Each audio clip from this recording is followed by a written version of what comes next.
ลงไปเราก็บอกว่าถังเช่าถังเช่าเขาถามว่าสมุนไพรดื่มยาสมุนไพรลงใช่ไหมเราก็บอกว่าไม่รู้เป็นถังเช่าแพงนะถังเช่าเนี่ยคนเขาซื้อมาให้รู้สึกว่าเรี่ยวแรงกำลังดีไม่เหน็ดไม่เหนื่อยไม่หอบก็แต่ว่าบางอย่างมันก็ไปเล่นงานที่ไตทำให้ไตเขาบอกว่าไตจะเสื่อมไวและไตจะวายระวังไตของท่านจะวายท่านว่าอย่างนั้นเราก็นึกห่วงมานึกอีกอย่างหนึ่งก็เป็นไปตามกฎของธรรมชาติคือความเป็นไม่จีรังยั่งยืนเราก็อายุปูนนี้แล้วนะเมื่อกี้โยมถามท่านถึง70แล้วยังบอกว่าใกล้ๆแล้วเฉียดแล้วอีกปีเดียวก็จะ70ละตอนนี้ก็69นะ68เต็มมานานแล้วก็69ก็เป็นกฎของธรรมชาติไม่ว่าใครพระอริยเจ้าทั้งหลายก็เป็นไปตามกฎของธรรมชาติแล้วก็พระพุทธเจ้าแต่ละพระองค์ก็เป็นไปตามกฎของธรรมชาติพระอริยเจ้าก็เป็นไปตามธรรมชาติบุรพาจารย์ทั้งหลายของเราทั้งหลายหายไปตั้งเยอะแยะครูบาอาจารย์ที่เราเคารพหายไปแต่นี่ก็ถึงคิวเราบ้างก็ไม่เป็นไรก็ถือว่าต้องรีบอย่าประมาทพระพุทธเจ้าว่าอย่าประมาทนะเพราะว่าเป็นไปตามนี้ต้องรีบเหลือเวลาอีกไม่มากต้องคิดว่าต้องเหลือเวลาอีกไม่มากเพราะนั้นท่านสาธุชนพุทธบริษัททั้งหลายมีโอกาสเราจะทำอย่างไรเราถึงจะได้เห็นกฎธรรมชาติจะได้รู้จักกฎธรรมชาติวันนี้ก็จะเอาหน้าตาของกฎธรรมชาติมาให้รู้มาให้เห็นในเรื่องไตรลักษณ์ไตรลักษณ์เป็นอย่างไรมีความหมายว่าอย่างไรและก็วิถีทางของไตรลักษณ์คือเรียกว่าลักษณะเนี่ยแปลว่าสิ่งที่เสมอกันไตรก็3อย่างทุกคนทุกสรรพสิ่งทั้งมีชีวิตและไม่มีชีวิตและไม่มีชีวิตทั้งที่มีวิญญาณครองและไม่มีวิญญาณครองทั้งเป็นสังหาริมทรัพย์อสังหาริมทรัพย์เคลื่อนที่ได้ไม่เคลื่อนที่ไม่ได้เช่นที่ไร่นาอะไรต่างๆก็เปลี่ยนแปลงไปตั้งหลายอย่างเป็นที่อยู่ที่บางทีก็เป็นทุ่งเป็นนาบางทีก็กลายเป็นสวนมายุคหนึ่งเป็นสวนลำไยต่อมาอีกต่อมาก็กลายเป็นสนามกอล์ฟไปก็มีแล้วก็กลายเป็นเรียกอะไรเป็นที่พักเป็นที่พักลืมไปละเขาก็บอกว่าเป็นสถานที่พักผ่อนหย่อนใจเป็นโฮมสเตย์บ้างเป็นอะไรชื่ออะไรแปลกๆนะเป็นไปสร้างบ้านพักให้คนไปพักในคืนหนึ่งวันหนึ่งอย่างเงี้ยเป็นบ้านก็เป็นหมู่บ้านจัดสรรบ้างอะไรต่างๆอีกต่อมามันก็จะกลับคืนมาอีกหลายร้อยปีมันก็จะเปลี่ยนแปลงไปตามลำดับตามเหตุตามปัจจัยของมันยังไงก็ตามวันนี้ก็มีข้อความเกี่ยวกับไตรลักษณ์เพื่อความถูกต้องมาให้ท่านทั้งหลายได้ฟังกันมีถามตอบเป็นของถามตอบวิปัสสนาแนวสติปัฏฐาน4มีทั้งภาคภาษาอังกฤษภาคภาษาไทยและก็ภาคภาษาบาลีก็มีหมดเพราะว่ามีฝรั่งไปประพฤติปฏิบัติแล้วก็ครูบาอาจารย์ก็รวบรวมมาก็กระทัดรัดดีนะวันนี้ก็เป็นภาคภาษาไทยและบาลีก็แล้วกันเอาภาษาไทยก่อนก็คือว่าเขาเรียกว่าพระไตรลักษณ์คืออะไรอยู่ที่ไหนพระไตรลักษณ์คืออะไรอยู่ที่ไหน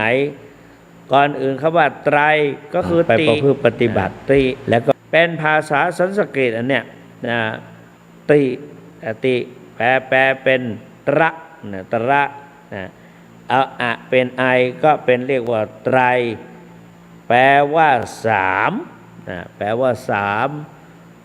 หนึ่งสองสามมีอยู่สามอย่างทีนี้ก็ลักษณะก็แปลว่าสิ่งที่เสมอกันไตรลักษณะก็แปลว่าความเสมอกันสามประการเสมอกันอย่างไรในที่นี้ก็เหมือนท่านเจ้าคุณว่าไปเมื่อกี้สรรพสิ่งทั้งหลายในโลกนี้แม้กระทั่งตัวตนของเรามีความเสมอกันสามอย่างคืออนิจจังทุกขังอนัตตานะอนิจจังทุกขังอนัตตามีความเกิดขึ้นในเบื้องต้นเปลี่ยนแปรหรือแปรเปลี่ยนไปในท่ามกลางแล้วก็สิ้นสลายลงไปในที่สุดนะทุกอย่างย่อมตกอยู่ในกฎของไตรพระไตรลักษณ์ทั้งสิ้นการที่เรามาปฏิบัติธรรมก็เพื่อทำความเห็นแจ้งในพระไตรลักษณ์นี่เองที่เรามาปฏิบัติธรรมครูบาวัดพระพุทธบาทตักผ้าพูดว่าวิปัสสนาแปลว่าความรู้แจ้งเห็นจริงในปัญจขันธ์หรือรูปนามซึ่งตกอยู่ภายใต้กฎธรรมชาติหรือกฎสามอย่างคืออนิจจังทุกขังอนัตตาเนี่ยทีนี้เรามาดูนะพระไตรลักษณ์คืออะไรได้ความหมายไปแล้วทีนี้ปัญหามีอยู่อีกว่าพระไตรลักษณ์นั้นอยู่ที่ไหนนะในที่นี้ท่านก็บอกว่าพระไตรลักษณ์อยู่ที่รูปนามที่เรากำหนดนั่นเอง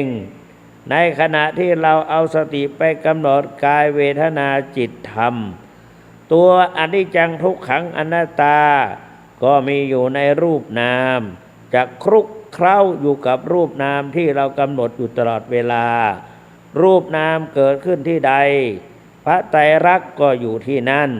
อุปมาเหมือนกับเสือกับลายของเสือฉะนั้นนะตัวเราจะเห็นเสือได้ก็เพราะเห็นลายของเสือขนของเสือกับขนแมวเนี่ยคล้ายๆกัน แต่มันตัวใหญ่มันเป็นเสือแมวก็คือแมวเสือก็คือเสือนะแมวก็ร้องแมวแมวเสือก็ร้องไปตามเรื่องของเสือเนี่ยอันนี้ก็คือพระไตรลักษณ์ ประดุจเหมือนกับเสือกับลายของเสือพระไตรลักษณ์อยู่ในพองในยุบได้อย่างไรเนี่ยว่าก็กำหนดพองหนอยุบหนอพระไตรลักษณ์อยู่กับพองยุบในพองยุบได้อย่างไรนี่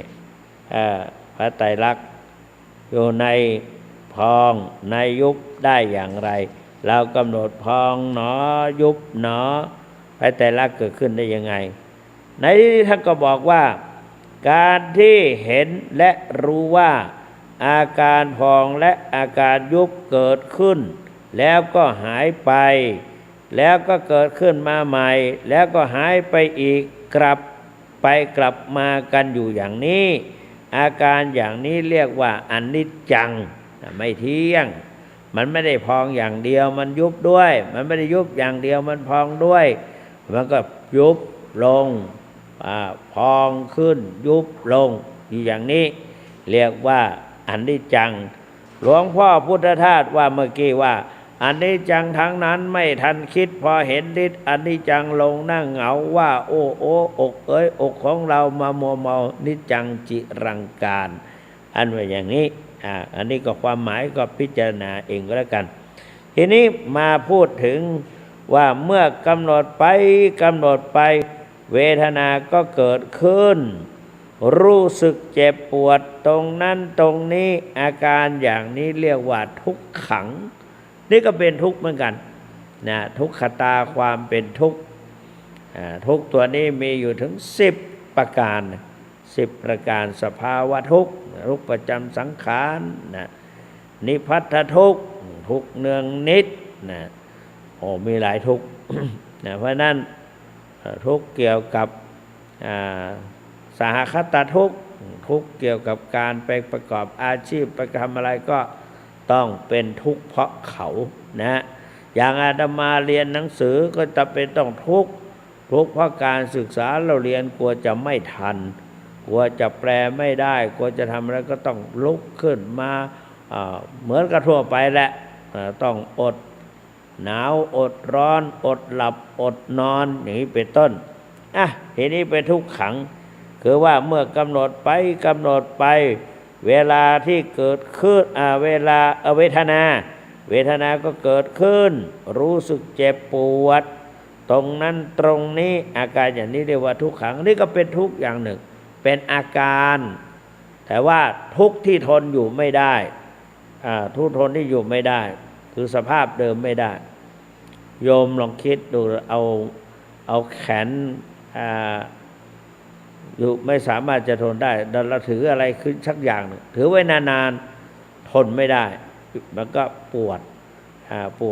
เจ็บแขนเจ็บอะไรขึ้นมาถ้าท่านนี่เล็กนิดเดียวนะหรือมือเฉยๆเนี่ยยกขึ้นอย่างเดียวเดี๋ยวก็ไม่ได้ต้องเปลี่ยนแปลงแต่สภาวะนั้นที่มันเปลี่ยนแปลงก็เปลี่ยนแปลงระหว่างความเปลี่ยนแปลงเป็นอนิจจังความหนุ่มความอะไรต่างๆมันถูกเผาผลาญไปหรือมันถูกเปลี่ยนแปลงไปนะเช่นอย่างอาตมาเนี่ยเมื่อก่อนเป็นเด็กชายเข้ามาเป็นสมณเณรมาเป็นพระแสวงเป็นพระมหาแสวงเป็นพระกุวาทรสวนโมลีแล้วก็เป็นเจ้าอาวาสปัจจุบันมันก็เปลี่ยนแปลงไปหาเด็กชายแสวงหาไม่ได้แล้วเป็นอนิจจังที่มันเปลี่ยนแปลงไปเพราะมันเป็นทุกขังอันนี้พูดตามธรรมนะอันนี้แต่ว่าเดี๋ยวนี้กำหนดเอาเวทนาคือการทุกข์ต่อมาเนี่ยก็กำหนดเมื่อกำหนดว่าพองจะบังคับให้มันไม่ให้มันยุบก็ไม่ได้เห็นไหมนี่ที่ว่าไปเมื่อกี้เวทนาเกิดขึ้นจะบังคับไม่ให้มันเกิดก็ไม่ได้หรือจะบังคับให้มันหายไปก็ไม่ได้อาการอย่างนี้อาการพองก็ดีเวทนาก็ดีเราไม่อาจจะบังคับมันได้อาการอย่างนี้เรียกว่าอนัตตาเราก็บอกเป็นอนัตตาไม่สามารถจะควบคุมมันได้ทุกขังเนี่ยเกิดจากเวทนาก็เป็นทุกข์แต่การถูกสภาพสึกกร่อนนะจึงมีอยู่ในพองในยุบด้วยอาการอย่างนี้หรือด้วยประการฉะนี้ทีนี้มาอีกเกี่ยวกับเรื่องไตรลักษณ์นั่นแหละหลวงปู่ทองพูดอยู่เสมอว่าเราทำไมไม่เห็นไตรลักษณ์นะการบอกถามนักปฏิบัติถามว่าโยคีผู้ปฏิบัติธรรมทั้งหลายว่าถ้าเราทำไมไม่ค่อยเห็นพระไตรลักษณ์จะทำยังไงให้เห็นเป็นไตรลักษณ์เห็นนี้ที่ไม่เห็นนั้นเพราะอะไรหลวงปู่พูดว่านี่ได้ยินจากหลวงปู่เป็นครั้งแรกแต่ว่าในหนังสือเกี่ยวกับหลักการวิปัสสนาก็มีหลวงปู่ได้บอกว่าธรรมที่ปิดบังพระไตรลักษณ์มีของปิดบังไว้ที่เราไม่เห็นมีของปิดบังไว้ท่านว่าอย่างนั้นอะไรที่จะมาปิดบังพระไตรลักษณ์เขาก็ถามเป็นปัญหาธรรมขึ้นมาเป็นภาษาคำถามขึ้นมาว่าธรรมที่ปิดบังพระไตรลักษณ์มีอะไรบ้างเมื่อมันเป็นอนิจจังทุกขังอนัตตาแล้วก็อะไรเป็นตัวปิดอนิจจังตัวใดเป็นตัวปิดทุกขังตัวใดเป็นตัวปิดอนัตตาหรือว่าตัวใดที่มาแย้งขัดแย้งอนิจจังอนิจจังตัวใดเป็นสิ่งที่มาแย้งแข่งคู่กับทุกขังและอะไรที่มาเป็นคู่แข่งกับอนัตตามันต้องมีเหมือนกับคนสองคนนะมีสองคนคนหนึ่งพูดอย่างนี้ก็ทำให้เราเขวได้เหมือนกันเราจะมาดูว่าตัวที่มายืนยันมากล่าวว่าอนิจจัง ไม่เป็นอนิจจังทุกขังไม่เป็นทุกขังอนัตตาไม่ใช่อนัตตามันก็คือตัวที่มาเสนอว่าไม่ใช่อนิจจังไม่ใช่ทุกขังและไม่ใช่อนัตตาในที่นี้ท่านก็บอกว่าธรรมที่ปิดบังพระไตรลักษณ์มีอยู่3ประการคือ1สันตติ แปลว่าการสืบต่อเห็นไหมสืบต่อคือความจริงร่างกายของเราเนี่ยมันก็สึกกร่อนอย่างเช่นเราโยมเคยเห็นมือลอกไหมมือลอกแล้วอาบน้ำขัดขี้ใครถูขี้ใครทั้งที่เราก็ไม่ได้เอามาใส่อาบน้ำเอาก้อนหินที่เขาสามารถขัดได้ถูได้มาขัดไปมันก็ติดออกมาติดออกมาเนื้อหนังก็ลอกออกเป็นชิ้นๆแล้วว่าไม่ใช่ลอกออกที่น่าตกใจนะออกเป็นทีละนิดทีหน่อยต่ออีกประการหนึ่งก็เราก็จะเห็นเนื้อหนังเราลอกเป็นบางครั้งเวลามีโรคผิวหนังชนิดหนึ่งก็คิดว่าเห็นฝ่ามือพองผุออกมายกขึ้นเป็นหนังขึ้นมาเนี่ยก็นั่นแหละความจริงแล้วมันสึกกร่อนอยู่ตลอดเวลาสันตติตัวนั้นแหละเป็นการสืบการติดต่อสืบเนื่องหรือว่าการสืบต่อสืบกันมานะปิดบังอนิจจังเป็นธรรมที่ปิดบังรูปนามให้เห็นเป็นนิจจังคือเป็นของเที่ยงเป็นของยั่งยืนนานเที่ยงแท้ยั่งยืนนานต่อไปนั้นนี่ก็คือเป็นธรรมในสันตติเซลล์ใหม่สืบเซลล์เก่าหลุดออกไปเซลล์ใหม่ก็มาแทนที่ก็เลยทำให้กลายเป็นหนุ่มแน่นขึ้นมาแล้วก็กลายไปจนถึง30-40นะจึงเต่งตึงอยู่เสมอ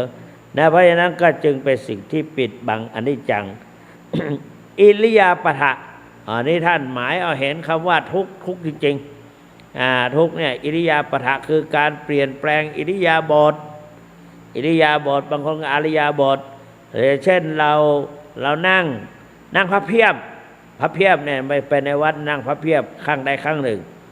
เมื่อก่อนนี่นั่งนานเขาชมประมาณปี25-26นะประมาณปี2525-26ประมาณนี้แหละมาก็ที่จริงก็ฝึกพระอิริยาบถของล้นเกล้าล้นกระหม่อมหรือมหาบพิตรรัชกาลที่9พระเจ้าอยู่หัวง่ายๆเจ้าอยู่หัวรัชกาลที่9พระองค์ทรงนั่งตรงนานๆนั่งตรงแล้วก็หัดในฐานะที่เป็นบรรพชิตซึ่งก็จะต้องมีการสำรวมกายสำรวมวาจา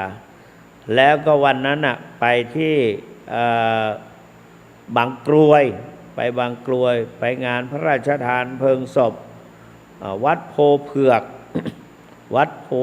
กบางกรวยซึ่งมีครูเป็นนางสาวไปสอนนาฏศิลป์ให้แก่นักเรียนโรงเรียนพระพุทธศาสนาวันอาทิตย์วัดเทพากรคุณย่าเขาเสียชีวิตแล้วก็มาบอกครูบาอาจารย์เขาไม่มีญาติเป็นพระก็นิมนต์พระที่ในเราเรียนพุทธศาสนาวันอาทิตย์สอนพุทธศาสนาวันอาทิตย์ให้ไปก็ฉันเพลแล้วไปก็11 โมงก็ประมาณเที่ยงออกวัดไปนนทบุรีก็ไม่นานไม่ถึงชั่วโมงมั้งนะไปวัดโพเผือกก็ไปจังหวัดนนทบุรีวัดโพเผือกเข้าไปก็พอเขาก็เอาเก้าอี้มาต้อนรับเราก็ไปนั่งทีนี้เราในฐานะที่จะทดลองความอดทนประมาณที่ไปนั่งจริงๆก็ประมาณบ่าย2หรือบ่าย3เนี่ย5 โมงเขาเผา นั่งไม่ขยับนั่งตัวตรงอุ้ย มันเจ็บไปหมดเลยทั้งเนื้อทั้งตัวเหมือนกับนั่นแหละเจ็บตามข้อต่อข้อพับเหยียดแทบทำไม่ได้เราก็นั่งเฉยๆไม่ได้ทำอะไร ไม่มีอะไรมากระทบแต่ว่าลุกไปเดินไปขนาดตอนนั้นอายุก็ไม่เท่าไหร่ประมาณ25-26แค่นั้นเอง27ประมาณนี้แหละก็ทดลองดูก็ว่ามันจะทนขนาดไหนแต่ว่าไม่ได้ทนนะทดลองเป็นนั่งสำรวมกายวาจาใจคือนั่งปิดทวารทั้ง6สำรวมอินทรีย์ตาหูจมูกลิ้นกายใจไม่เหลียวล่อแล่หลอกแหลกไปตรงนู้นตรงนี้ คือพยายามน้ำก็ฉันน้อยๆจนถึงเขาเอาดอกไม้จันทร์มาถวาย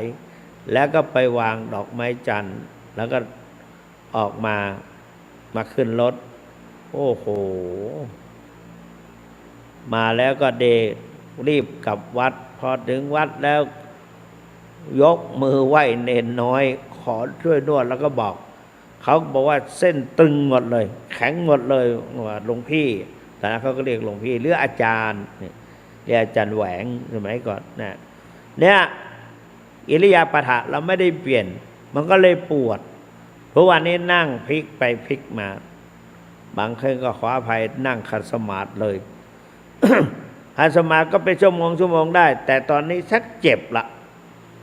เจ็บที่นั่งของเราที่เรานั่งเจ็บที่นั่งขยับแล้วร้องนะอันนี้เราไม่เปลี่ยนอิริยาบถบ่อยมันก็เลยเจ็บนะก็เพราะนั้นถ้าเราเปลี่ยนอิริยาบถซะมันก็ไม่เจ็บนะมันก็รู้สึกปวดแป๊บเดียวแล้วก็พลิกซ้ายพลิกขวาไป ด้วยการแม้แต่นักปฏิบัติมีท่านพระครูศรีอะไรพิมลศรีวรพิมลหรืออะไรศรีพิมลพระครูศรีอะไรพิมลเนี่ยปัญญาพิมลเรือพิมลอะไรเนี่ยฝางท่านมาปฏิบัติสอบอารมณ์ที่เจ้าคุณสุวรรณเมธีท่านก็ถือเราเป็นไอดอล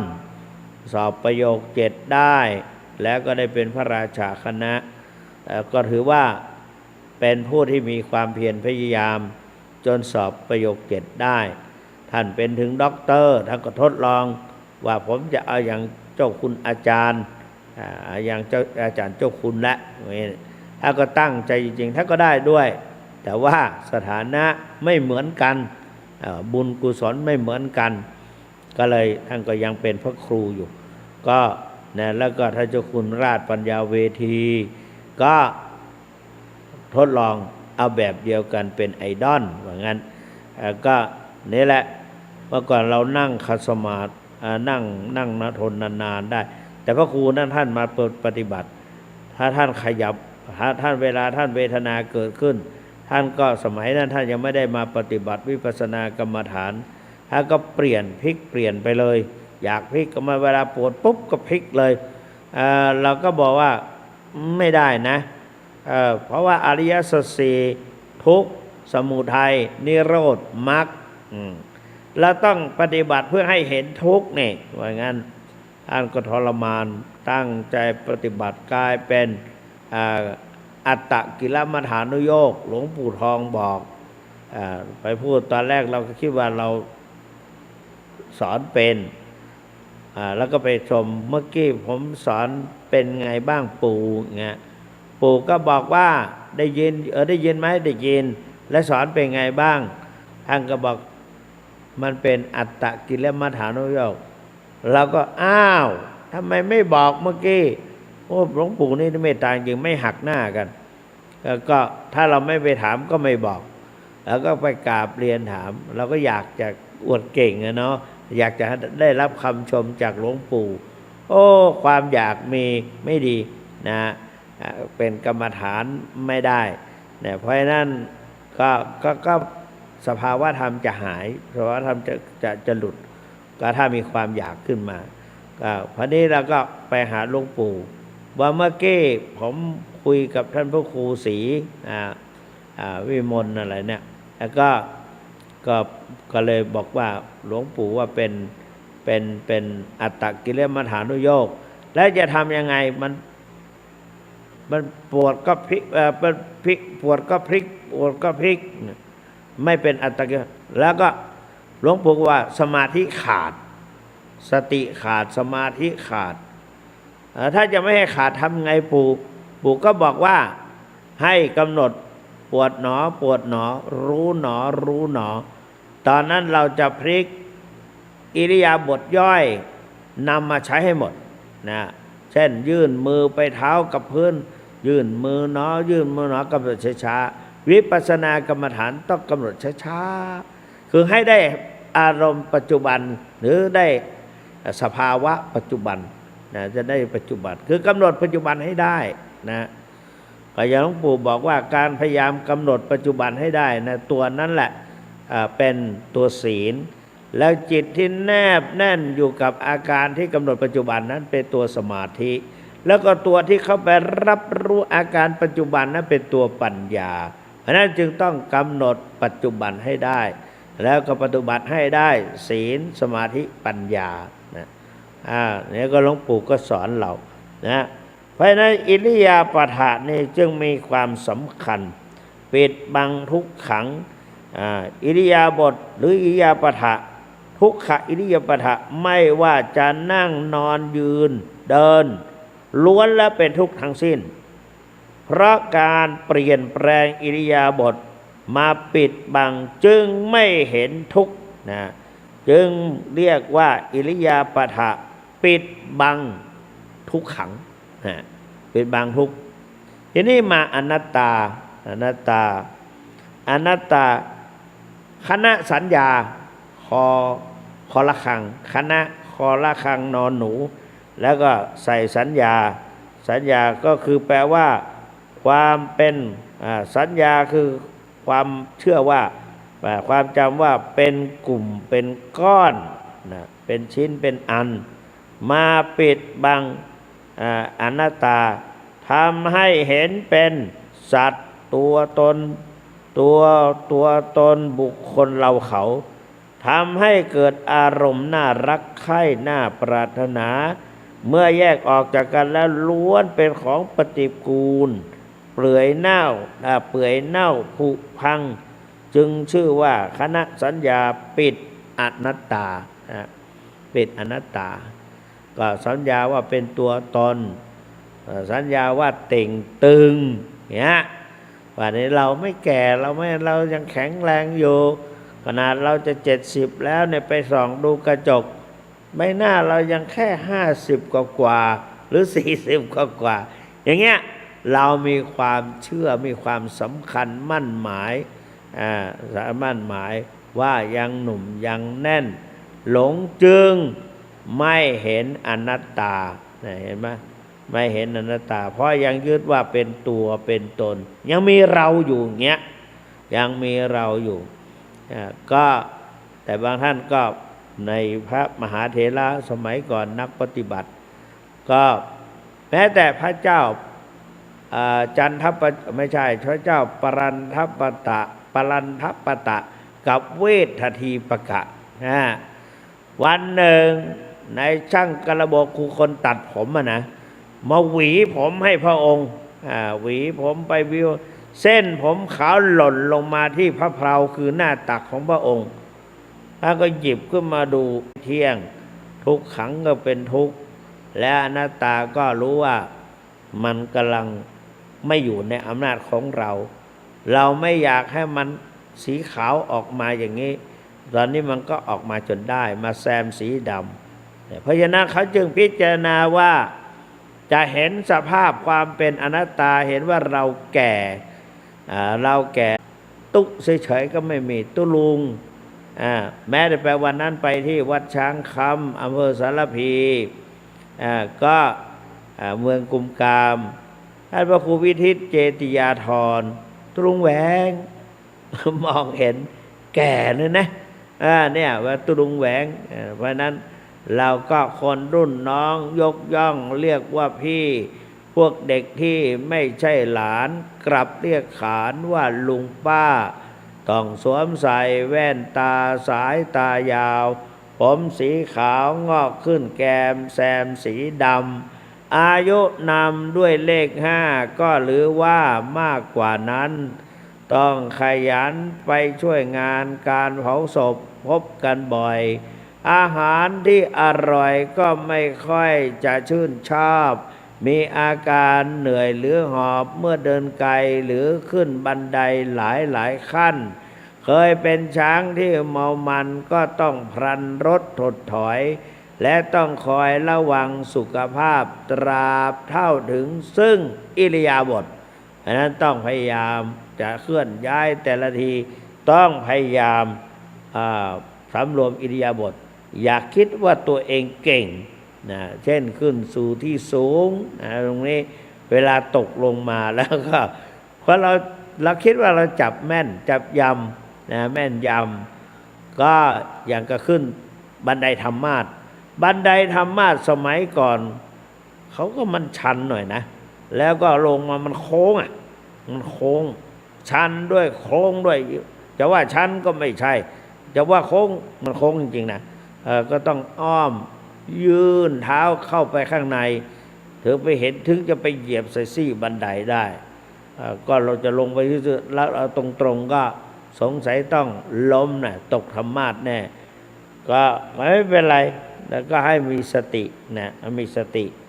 เนี่ยเพราะฉะนั้นทำที่ปิดบังอนิจจังทุกขังอนัตตาก็หนึ่งสันตติการสืบต่อเซลล์สืบต่อสองเวลาเราปวดอะไรก็เราเปลี่ยนแปลงอิริยาบถเรียกว่าอิริยาปถะ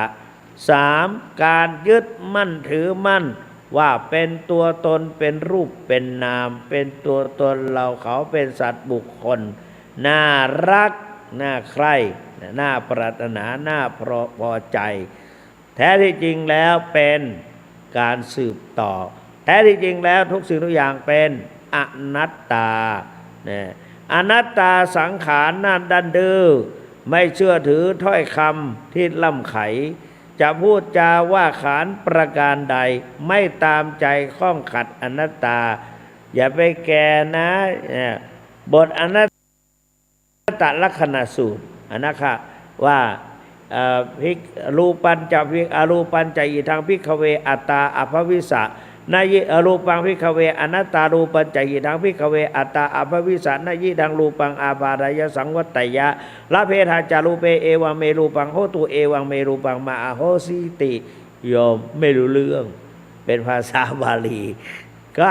เป็นบทอนัตตลักษณสูตรนะฉะนั้นก็นี่ก็เล่าให้ฟังผู้พูดให้ฟังว่าก็ได้แปลมาด้วยและได้อ่านมาด้วยได้ท่องมาด้วยในอนัตตลักษณสูตรจึงนิยม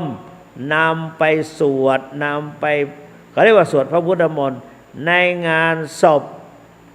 เพื่อป้องกันไม่ให้ร้องห่มร้องไห้คือคนสวดคนตายไม่รู้เรื่องหรอกสวดยังไงก็สวดไปเขาก็ไม่ว่าอะไรแต่คนเป็นเนี่ยเป็นการเตือนคนเป็นไม่ใช่เตือนคนตายแต่สวดนั้นใครได้อานิสงส์ก็คนเป็นนั่นแหละแต่เราก็นำไปสาธยายก็เกิดบุญเอาบุญเนี่ยอุทิศให้ผู้ตายนะบุญนะแต่ส่วนกุศลเป็นของเรากุศลก็คือความฉลาดความรู้ความเข้าใจในหลักธรรมคำสอนหรือ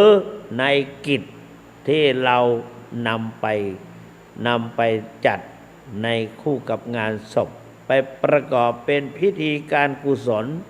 เพื่อให้เกิดความรู้ความเข้าใจจากการเปลี่ยนแปลงของร่างกายชีวิตจิตใจของท่านผู้วายชนการเปลี่ยนแปลงก็บอกว่ามาแล้วได้อะไรได้เห็นความจริงของชีวิต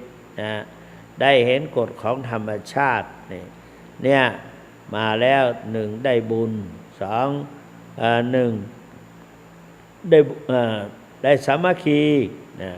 ได้สามัคคีปองดองมองเห็นสัจธรรมได้รีบทำที่พึ่งได้เห็นความดีสองได้สามัคคีปองดองสามได้มองเห็นสัจธรรม สี่ได้รีบทำที่พึ่งนะเมื่อมันเป็นเช่นนี้ในกฎ3อย่างเป็นอนิจจังทุกขังอนัตตาเราจะทำอย่างไรนะก็ยังมีปัญหาอีกข้อหนึ่งเกี่ยวกับพระไตรลักษณ์เขาบอกว่าเขาถามว่าการรู้พระไตรลักษณ์กับการเห็นพระไตรลักษณ์ต่างกันอย่างไรหนึ่งรู้สองเห็น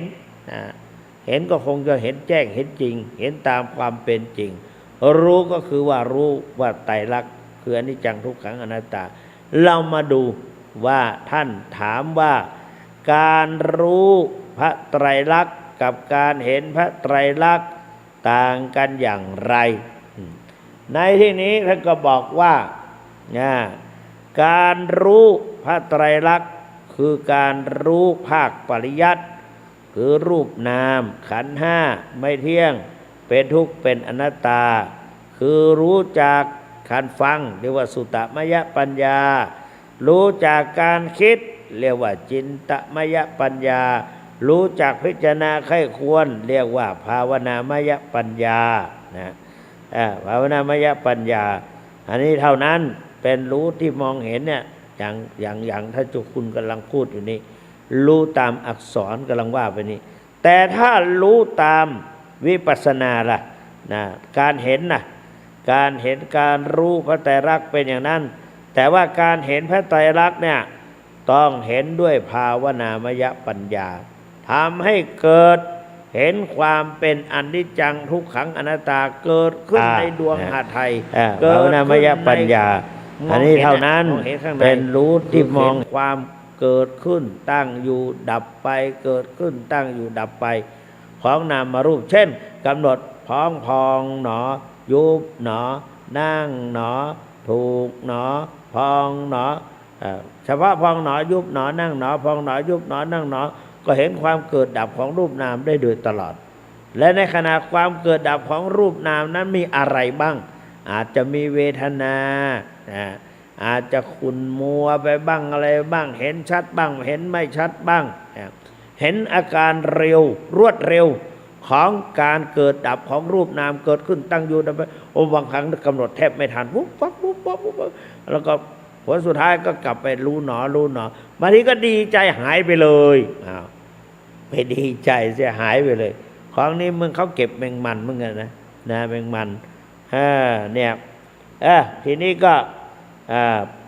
ส่วนการเห็นพระไตรลักษณ์ต้องเห็นด้วยการภาวนามยปัญญาคือปัญญาที่เกิดจากการปฏิบัติ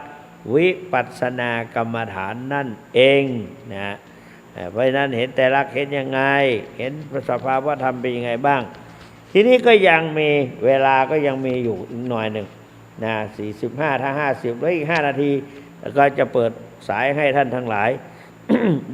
ได้คุยด้วยทีนี้อนิจจังทุกขังอนัตตาอนิจจังทุกขังอนัตตามีความสำคัญอย่างไรต่อการปฏิบัติวิปัสสนากรรมฐานข้อนี้เขาบอกถามว่าอนิจจังทุกขังอนัตตามีความสำคัญอย่างไรต่อการปฏิบัติวิปัสสนากรรมฐานท่านก็ตอบได้เพราะน่าฟังท่านว่าอนิจจังทุกขังอนัตตาหรือพระไตรลักษณ์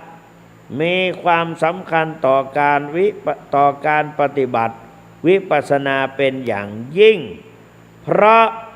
พระไตรลักษณ์เป็นตัวของวิปัสสนาพระไตรลักษณ์เป็นตัวของวิปัสสนาที่แท้เป็นตัวของวิปัสสนาที่แท้ในการปฏิบัติวิปัสสนาที่แท้เป็นตัวของปฏิบัติตัววิปัสสนาที่แท้จริงของการปฏิบัติวิปัสสนาก็เพื่อจะทำความเห็นแจ้งในพระไตรลักษณ์นั่นเองก็เพื่อที่จะทำความเห็นแจ้ง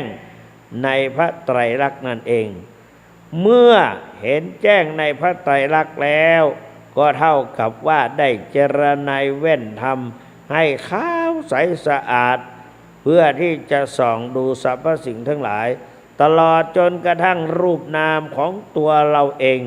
ให้เห็นแจ้งว่าเป็นอนิจจังทุกขังอนัตตาเมื่อเป็นเช่นนี้แล้วปัญญาของเราก็จะเริ่มคืบคลานเข้าสู่มรรคผลนิพพานได้นี่อันนี้ว่าการเห็นการก็ได้ไม่ใช่ก็เรียกว่าอนิจจังทุกขังอนัตตาเนี่ยมีความสำคัญอย่างไรต่อการปฏิบัติวิปัสสนากรรมฐานมองดูนาฬิกาก็ยังเหลืออีก3 นาทีจะเปิดสาย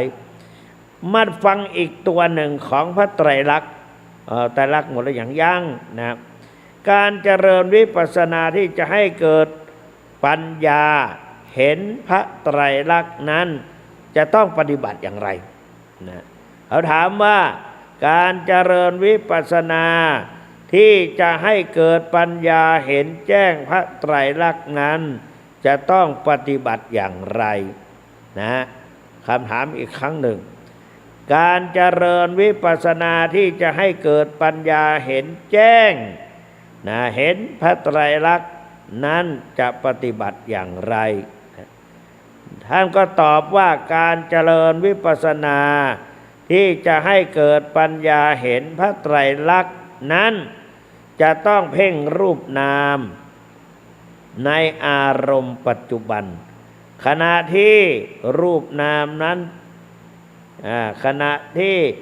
รูปนามเกิดดับอยู่เมื่อสมาธิธรรมรวมตัวกันดีจิตที่คอยดิ้นรนสับสายไปในอารมณ์ต่างๆก็จะสงบนิ่งแน่วแน่อยู่ในอารมณ์ที่กำหนดและแล้วจะเห็นแจ้งชัดว่ามีเพียงรูปกับนามเท่านั้นที่ผลัดกันทำงานเป็นคู่ๆก็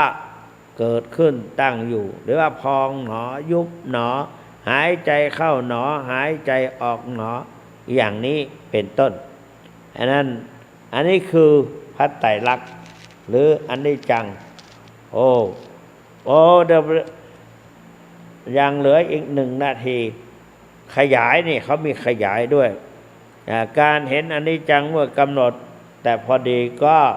เวลาที่พูดก็เอาไว้ต่อวันพรุ่งนี้ก็แล้วกันนะเรามาเห็นแยกชัดว่าอนิจจังทุกขังอนัตตาที่เขาแยกเป็นแผนกเนี่ยเป็นตัวชัดๆเป็นยังไงบ้างเอาไว้วันพรุ่งนี้วันนี้ก็0817830215 เมื่อกี้ปากอยู่ไกลไมค์ไปหน่อยไม่ทราบว่าโยมได้ยินชัดหรือเปล่าไม่ทราบนะต้องขออภัย0817830215มีไหมนะมีโทรเข้ามาไหมวันนี้ดูว่าใครจะโทรเป็นวันพุธที่ผ่านมาไม่ได้ออกนะไม่ใช่เขาให้วันพุธแรกนะเขาให้วันพุธแรกมาแล้ว1194เจริญพรนี่ลำปางนี่เนาะชัดเจนนี่เนาะตะกี้ปากไก่ไม้ไปหน่อยไก่แต้ๆละนะขอบคุณมากๆอายุวันโนสุขังปลังเนนี่วางปานโทรมาแล้ว0817830215โยมโทรเข้ามาได้เลยนี่มาแล้ว913เจริญพรเจ้านี่โทรจากไหนดังๆหน่อยยายแดงนะเป็นยายได้พ่องตั้งเจียงไม่หนาวว่ะเริ่มหนาวเย็นมาช่อยร้อยเนาะนะขอบคุณจังนั้นนะคุณยายเนออายุวันโนสุขังพลัง0817830215ยายแดงฟ้าวางหูแล้วสายที่3มีจะเป็นใครก้อยกดเข้ามาก้อยกดเข้ามาวันนี้นำเอาไตรลักษณ์มาเกี่ยวกับอนิจจังทุกขังอนัตตาเนาะ อเนจจาวัตสังขาราอุปาทวยธรรมิโนอุปชิตวานิรุชันติอย่างนี้เป็นต้นเจริญพรโยม0817830215มีไหมหลับหมดละมั้งนะก็ขอขอบคุณมากๆที่ท่านทั้งหลายได้ฟังวันนั้นอาตมาเทศเกี่ยวกับกำหนดว่าหนอเนี่ยหนอมีความสำคัญอย่างไรก็โน่นจังหวัดแพร่โน่นเขาได้ยินเจริญพรนี่โทรจากไหนเจ้าสันกับแปงบวกก้างขอขอบคุณเจ้าหลายเนอสันกับแปงบวกก้างบวกก้างกะคุณครูเกศรดีใจเนิ่มนะก็มีโอกาสดีจะมาเนอะนะจะมาปะพี่น้องบวกก้างเนาะตอนนี้ยังวางเตอนะขอบคุณเจ้าหลายเนอคุณครูเกศรเนอนะวางหูหน่อย0817830215อู่ยองละวันนี้อู่ยองคุณครูเกศรเคยไปสอนที่ก่อเสลียมสูงตำบลบวกก้างอำเภอสะเพกสันทรายบันทิมาแล้วเจริญพรสันทรายบันทิคุณยองว่าฮือพองได้ยินชัดเนี่ยอันนี้เจ้าคุณเอาหยังมาอู่ไตรลักษณ์เนาะอันนี้จังทุกขังไตรลักษณ์อันนี้จังทุกขังอนัตตาเนาะแย่งแวนพอเปลี่ยนแปลงไปตึงวันนะอายุวันโนสุเจริญพร0817830215สันสายบันที่วางหูแล้วสายต่อไป ยังมีอีก7 นาทีนะอะไรพอเราเจริญพรครับนี่ไหนหางดงโน่นเชียงดาวสมุทรสงครามฟังแล้วน่ากลัวนะสงครามเป็นสมุทรแม่น้ำเจริญพรขอบคุณมากมาอยู่ที่จังหวัดอำเภอเชียงดาวจังหวัดเชียงใหม่0817830215ท่านสาธุชนพุทธบริษัททั้งหลายอยู่ที่ใดก็โทรมาเนอะนะวันนี้ท่านเจ้าคุณเอาไตรลักษณ์เกี่ยวกับเรียกว่าปฏิปทาแห่งนิพพิทาทำให้เกิดความเบื่อหน่ายนะแต่มี3 อย่างคือสัพเพสังขาราอนิจจาติสัพเพยถาปัญญายะปัสสติอัฏฐานิพินทติทุกเขเอสัมมโควิสุทธิยาสัพเพสังขาราทุกขาติยถาปัญญายะปัสสติอัฏฐานิพินทติทุกเขเอสัมมโควิสุทธิยาที่พระสงฆ์นำมาสวดธรรมนิยามสูตรนั่นแหละหรือว่าใช่อันนั้นนี่แหละในธรรมนิยามสูตรมีบท1ปฏิปทาแห่งนิพพิทา0817830215เจริญพรโทรเข้ามาใหม่มีใครบ้างเหลือ5 นาทีพอแล้วใครจะเป็นคนต่อไปจะดูว่าใครจะเป็นคนต่อไปนะการกำหนดนั่นนะมีความสำคัญอย่างไรนะวิปัสสนา7767เจริญพรเจ้านี่โทรจากไหนเจ้าอุโมงค์ลำพูนพี่น้องลำพูนเฮาหนาวพ่องกับลำพูนหนาวพ่องเหมือนกันเนาะจัดรัดนะไหมก็ขออนุโมทนาในคุณยายเนออายุวันโนสุขังพระลางอุโมงค์ละปูนนะบนวางหูแล้ว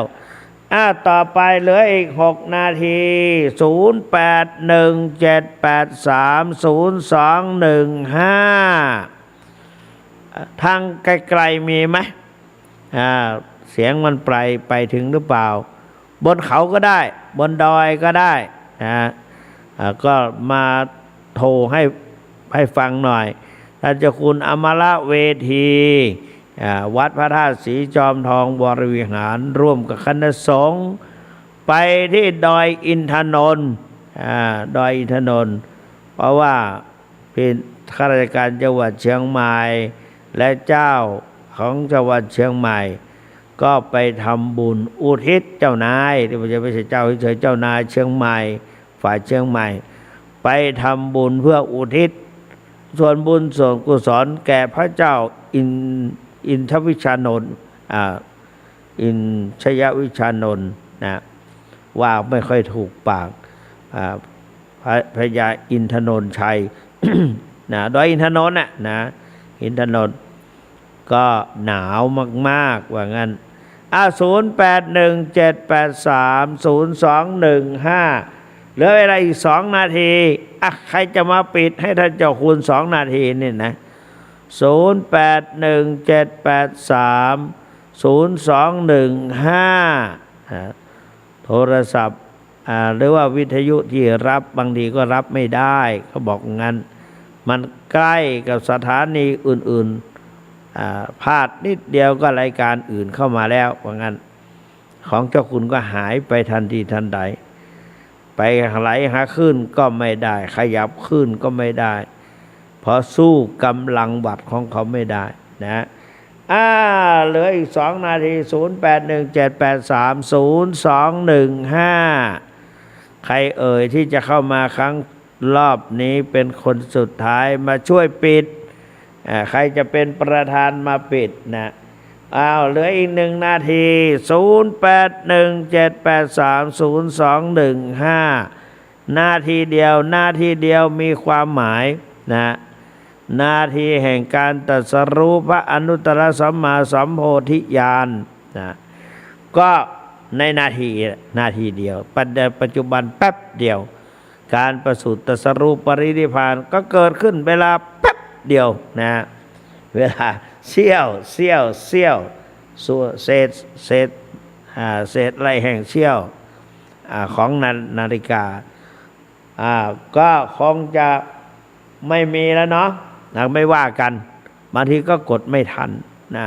ฉะนั้นก็ขออนุภาพคุณพระศรีรัตนตรัยและกุศลผลบุญทั้งหลายที่เราท่านทั้งหลายได้ร่วมกระทำบำเพ็ญให้เป็นไปแล้วจงรวมกันเป็นตบะเดชะอภิบาลคุ้มครองป้องกันปกห่มรักษาให้ท่านทั้งหลายแคล้วคลาดจากพยันตรายภัยพิบัติพบแต่ความสุขสวัสดิ์พิพัฒนมงคลสมบูรณ์พูนผล